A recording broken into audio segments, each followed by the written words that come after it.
மக்களே வணக்கம். வாங்க இன்றைக்கி காளான் ஃப்ரை எப்படி பண்ணுறதுன்னு பார்க்கலாம். அதுக்கு தேவையானது காளான் சின்ன சின்னமாக நறுக்கி சுடுதண்ணியில் போட்டு கழுவி எடுத்து வச்சுக்கோங்க.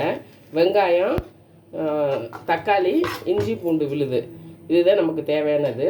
வாங்க இப்போ எப்படி செய்யலான்னு பார்க்கலாம். அடுப்பு பற்ற வச்சுட்டு கடாயை வச்சுக்கோங்க.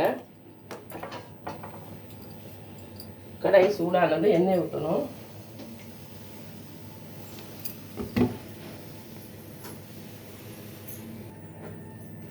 சூடானது எண்ணெய் ஊற்றிக்குங்க.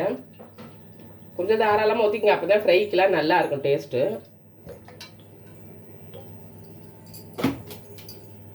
இதில் பட்டை, கிராம்பு, சோம்பு மட்டும் போட்டுக்குங்க.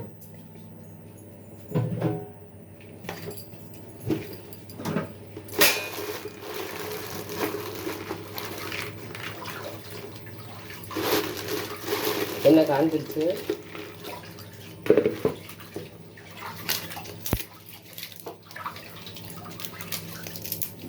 பட்டை, இலை, சோம்பு எல்லாம் போட்டுட்டு சோம்பு போட்டுங்க.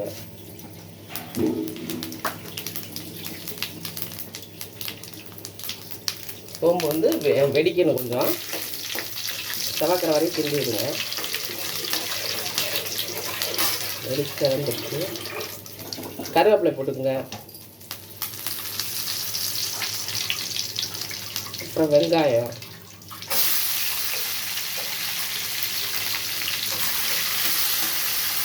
வெங்காயம் நல்லா வதக்கிடணும்.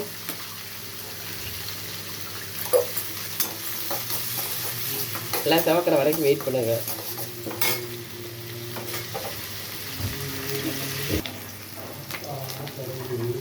எல்லாம் வதங்கிடுச்சுங்க. இஞ்சி பூண்டு விழுது சும்மா தட்டி நச்சு வச்சுட்டு போட்டிங்கன்னா போதும். அதையும் போட்டு கொஞ்சம் நல்லா வதக்கிக்குங்க. பச்சை வாசம் போகணும். அதுவும் வதங்கிடுச்சுன்னா அப்புறம் தக்காளியை போட்டு வதக்கணும்னா போதும்.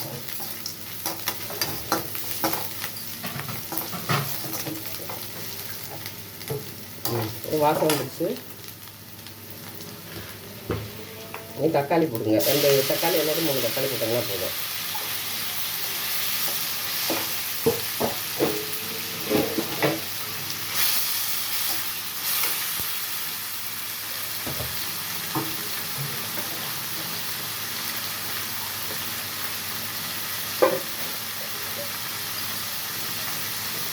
தக்காளி நல்லா வதக்கணும்.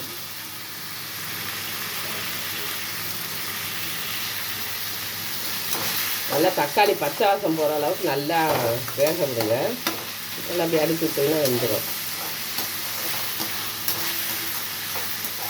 தக்காளி பச்சையாக இருந்தால் டேஸ்ட்டே மாற்றிடும்.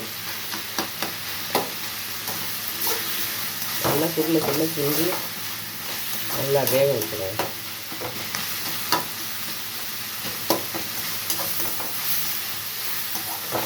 வெங்காயம் தக்காளி நல்லா வெங்காயம் தான் குழம்புலாம் எதுனாலுமே டேஸ்ட்டாக இருக்கும். நல்லா வதங்கிட்டு பாருங்கள். இந்த அளவுக்கு நல்லா வதங்கிடணும். வதங்கினதுக்கப்புறம் காளானத்துக்கு நல்லா கிண்டணும்.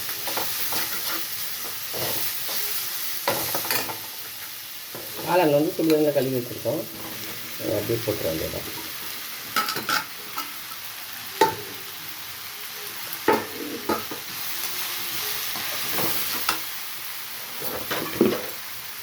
வளர்த்துனா இடிக்கி யூஸ் பண்ணிக்கலாம்.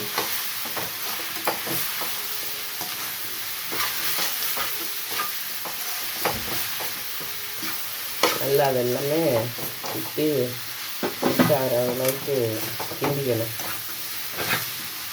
கொஞ்சம் நல்லா வதங்கிட்டுனா கம்மியாகிடும் காளான். பார்க்க நிறைய இருக்க மாதிரி இருக்குது. வெந்தோன்னா கொஞ்சம் ஆயிடும்.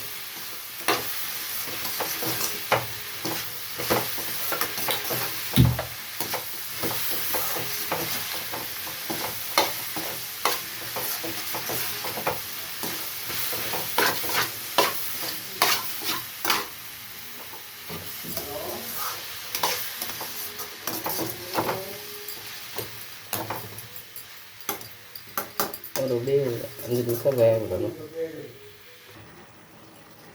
பாருங்கள் நல்லா வேக உடையில அதுவே தண்ணி விட்டு இந்த அளவுக்கு வரும். அது வரைக்கும் நம்ம வெயிட் பண்ணணும். கொஞ்சம் இதெல்லாம் அப்படியே சுண்டிடும். சின்னதாகி கம்மியாக பண்ணோன்னா மிளகாத்தூள் மல்லித்தூள் போட்டுக்கலாம். வேக வேக தண்ணி விடுது பாருங்கள். காளான் இருக்க ஈரப்பதம்லாம் அப்படியே இறங்கிடும்.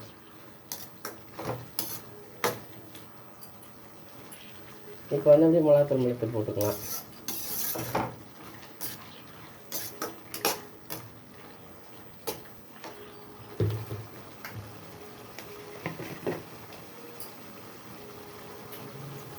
கொஞ்சமாக மஞ்சள் தூள் போட்டுக்குங்க. மஞ்சள் தூள் போட்டு நல்லா கிண்டி விட்டுக்குங்க. அது இந்த வாசமெல்லாம் எடுத்துரும். அதுக்காக எப்போவுமே மஞ்சள் தூள் போட்டு கொஞ்சம் நேரம் தனியாக கொதிக்க விட்டுருங்க.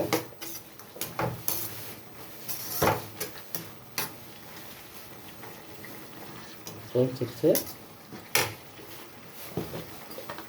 இப்போ வந்து மிளகாத்தூள் 1 ஸ்பூன் போடுங்க. இந்த அளவு மிளகாத்தூள் 1 ஸ்பூனு.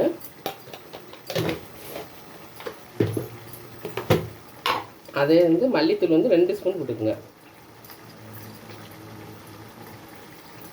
போதும். கொஞ்சம் அப்படியே கரம் மசாலா சேர்த்துக்குங்க. இது வந்து வெந்து வர்றதுக்கும் தண்ணி வச்சுறதுக்கும் கரெக்டாக இருக்கும். உப்பு போடணும்.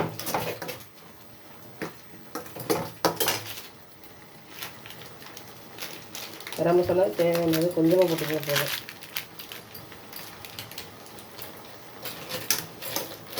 எல்லாம் போட்டாச்சு. உப்பு போட்டு வேக விட்டோம்னா அப்படியே வெந்துருச்சுன்னா நமக்கு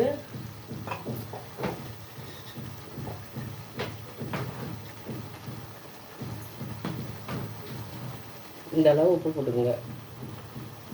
உங்களுக்கு நீங்கள் எந்த அளவுக்கு போடுவீங்களோ போட்டுக்குங்க. ஸ்பூன் கணக்கு சொல்ல தெரியல எனக்கு. சின்ன ஸ்பூனில் 1 ஸ்பூன் நீங்கள் எப்படி போடுவீங்களோ அந்த மாதிரி போட்டுக்குங்க.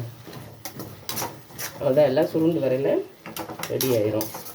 சீக்கிரமாக ரெடி பண்ணிடலாம். அது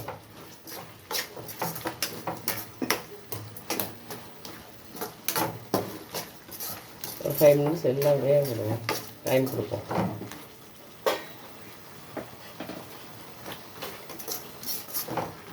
டேஸ்ட்டு பார்த்துக்குங்க. உப்பு காரம் இருக்கான்னு சொல்லி நல்லா தொட்டு நாக்கில் வச்சு பார்த்தீங்கன்னா டேஸ்ட்டு தெரியும்.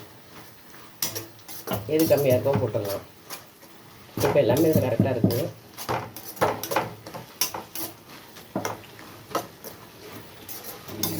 ஒரு 5 நிமிஷம் வேக விடுவோம்.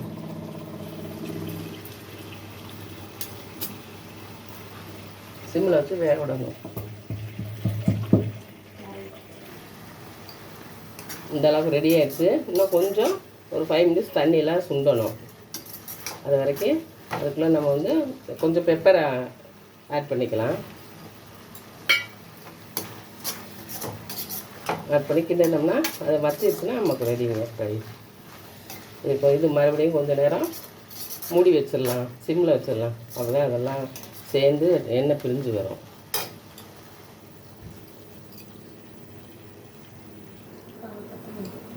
அவ்வளோதாங்க. நல்லா பாருங்கள் சுண்டி வந்துடுச்சு. ஃப்ரை ஆகிடுச்சு பாருங்கள்.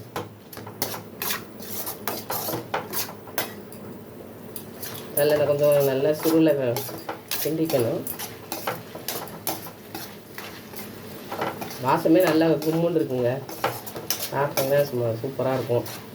இது எல்லாத்துக்கும் சைடிஷாக வச்சுக்கலாம். நமக்கு சாப்பாட்டில் போட்டு பரட்டி சாப்பிட்டுக்கலாம். சப்பாத்தி இட்லி தோசைக்கு கூட சாப்பிட்டுக்கலாம். செய்கிறது ஈஸி தான் உங்களுக்கு. அதான் ரெடி ஆகிடுச்சு. இன்னும் கொஞ்சம் நீங்கள் எண்ணெய் ஊற்றிக்கணும். நாங்கள் ஆயிலெலாம் ரொம்ப சேர்த்துக்க மாட்டோம்.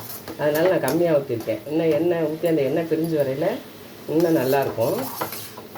நான் வீடியோக்காக எடுக்கிறது இல்லைங்க. வீட்டில் சமைக்கிறது நம்ம எப்படி சாப்பிட்றோமோ அதே மாதிரி தான் செஞ்சு உங்களுக்கு காட்டுறேன். வீடியோக்காக தனியாக ஃப்ளேவர் தனியாக அந்த மாதிரிலாம் நான் எதுவுமே பண்ணுறதில்ல. அதனால் உண்மையாக உங்களுக்கு சொல்லிடுறேன். என்ன நான் கம்மியாக தான் உங்களுக்கு சேர்ப்போம் எங்கள் வீட்டில். அவ்வளோதான் ரெடி ஆகிடுச்சு. இதில் கொத்தமல்லி வந்து அரைச்சி வச்சுருந்து கட் பண்ணி சேர்த்துக்குங்க. பெருசு பெருசாக இருக்குது.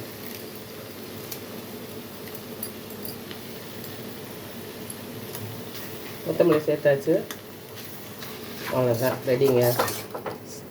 நீங்கள் இது மாதிரி ஈஸியாக செஞ்சு பார்த்து சமையல் பண்ணி சாப்பிடுங்க. சாப்பிட்டுட்டு எப்படி இருக்குன்னு எனக்கு கமெண்ட் பண்ணுங்கள், சப்ஸ்கிரைப் பண்ணுங்கள், ஷேர் பண்ணுங்கள் ஃப்ரெண்ட்ஸ். நன்றி, வணக்கம்.